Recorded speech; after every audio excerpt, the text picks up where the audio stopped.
الله وبركاته. ازيكم عاملين ايه؟ وحشتوني. النهارده حلقه جديده من قناه بناتي حياتي. انا غبت عليكم فتره، ولكن انا كان للاسف عندي برضو تعبانه شويه، وبعتذر عشان صوتي تعبان ومجهد. يلا بينا نعمل النهارده بقيه المأكولات البحريه. هنعمل الجندوفلي وهنعمل السبيط بطريقتين. ويلا بينا نبتدي ونقول المقادير بسم الله. مبدئيا انا بيبقى عندي الجندوفلي بشطفه كويس جدا تحت الميه، عشان لو في اي اتربه فيه او اي بواقي من البحر بتنزل في الميه، بفتح الحنفيه عادي وبنضفه. بعد كده بصفيه وبكون جايبه البصله، ببشر بصله ومعاها بشر طماطم، وكمان بحط عليها الملح والفلفل والكمون، وبقلبهم كويس مع بعض عشان يتبلوا مع بعض. وبعد كده بحط الجندوفلي عليهم، وبحط مقدار من الميه يا دوبك بتغطي بس الجندوفلي، وبحطهم على النار وبسيبه يغلي. ما بياخدش وقت على النار، هو بكتير قوي بياخد من 10-15 دقيقة، وبعد كده بيكون استوى، وبألف هنا وشفا.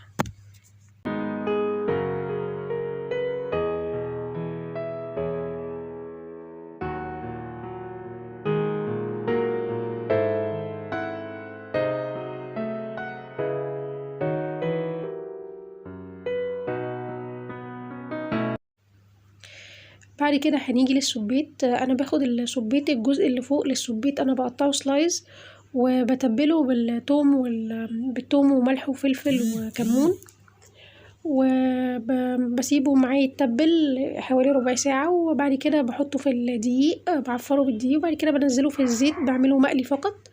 انما الجزء الاسفل الارجل بتاعة السبيت انا بقطعها برضو وبعملها طاجن، وهنشوف في استكمالا للفيديو بعمل طاجن السبيت ازاي.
بعد كده بالنسبة للطاجن باجيب الرجول بتاعة السُبّيت وباقطّعها سلايس صغيرة، وباكون مقطّعة بشرة بصلاية ومعاها طماطماية برضه مبشورة وخضرة أو بقدونس أو شبت أي نوع خضرة عندي، وباقلّبهم كويس مع بعض باحط عليهم شوية عصير طماطم، لو ما عندكيش ممكن الصلصة بتقضّي برضه الغرض، والملح والفلفل والكمون بتاعنا وبس، وباحطهم على النار شوية يغلوا وبعد كده لغاية لمّا يستوي السُبّيت، وبيبقى أحلى طاجن سُبّيت ممكن تدوقيه.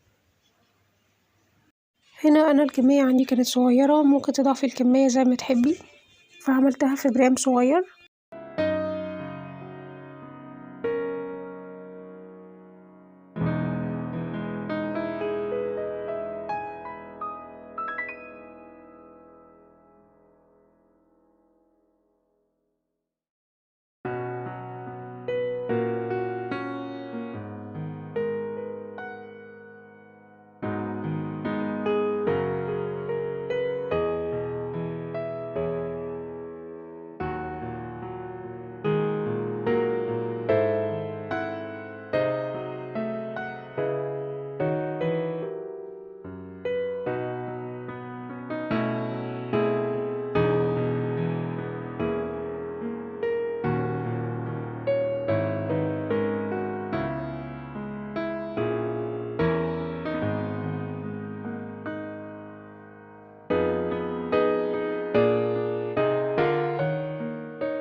بعد كده هنعمل مع بعض الطحينة، وهنا أنا جبت فص توم وفرمته وحطيت عليه ملح وفلفل وكمون وعصرة نُص ليمونة، وبعد كده حطيت عليه معلقتين من الطحينة وحطيت عليها شوية مَيّة ودوبتهم مع بعض كويس جدًا لغاية لمّا ادتني القوام المناسب.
كده نكون وصلنا لنهاية الفيديو. يا ريت يا رب الفيديو يكون عجبكم واستفدتوا ولو حاجة بسيطة من الفيديو.